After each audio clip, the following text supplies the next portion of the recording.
All right, so let's wrap it up with some final thoughts.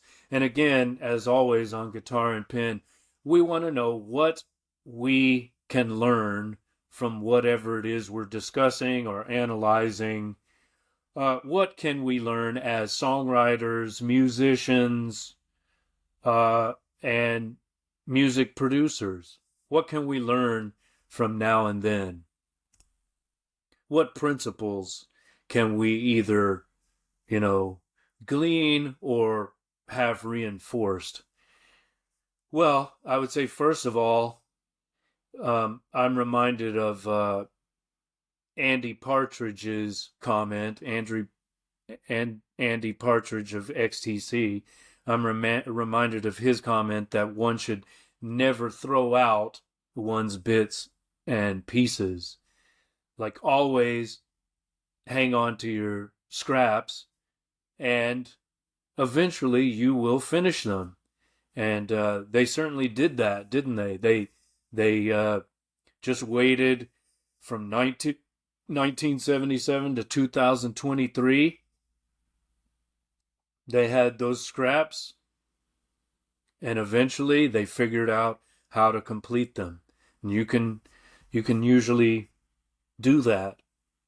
If you wait long enough, if you keep it, save it, write it down, record it, revisit it later. You may not always know what to do with it at the time you work out the chord structure, or when you write down the lyrics. You might not have a melody, or you might have a melody but no lyrics.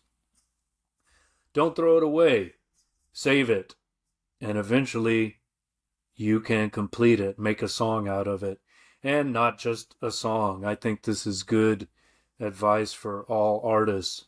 Let me do a little shameless self-promotion here. I just released my new travelogue, Pilgrimizing, a record of a pleasure trip to the Holy Land.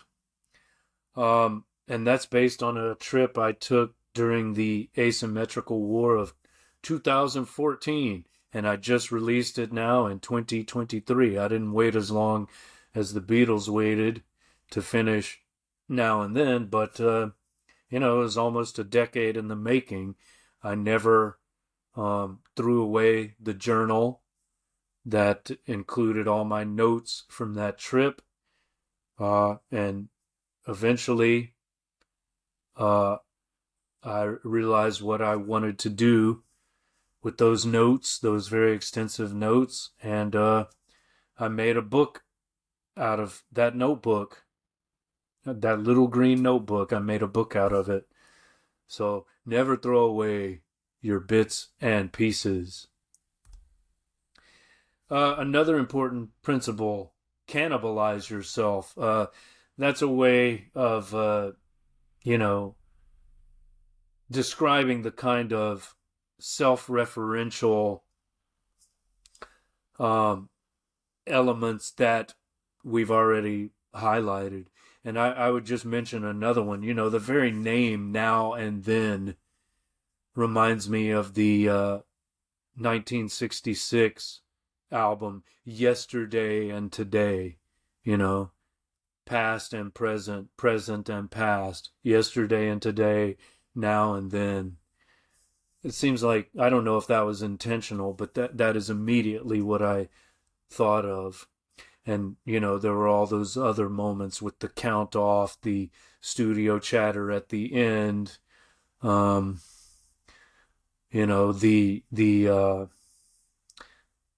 copy pasting that was done with some of those old tracks, the references to the earlier discography. Cannibalize yourself. This is also this kind of repetition variation, always doing the same thing but in a slightly different way. This is what Bowie described as always crashing in the same car. And it's probably an idea that he got from William S. Burroughs, who, if you've read the works of Burroughs, one work kind of merges with another. It's like he's always writing the same book, but it's always different. It's always the same, but always different. So, yeah, that's another principle that I think is at play and now and then in a good way. And finally, the third principle I wanted to discuss was wave your freak flag high. That's always a good thing, or almost always a good thing. And I'm not sure that the Beatles succeeded at doing that in this particular release. I feel like they could have been much more experimental. I mean, they had this beautiful melody.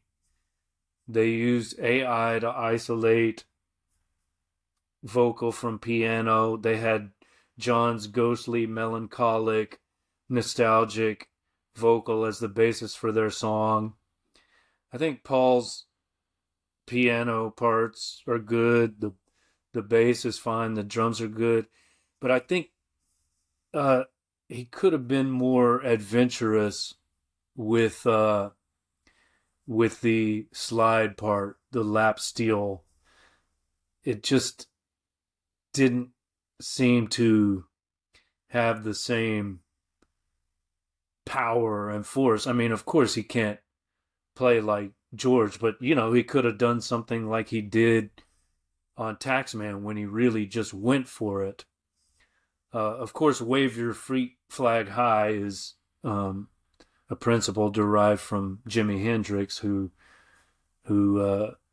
is responsible for that line. That's a lyric from If Six Was Nine. I'm gonna wave my freak flag high, he sang. Um, but yeah, I think more could have been done with the strings, as I mentioned.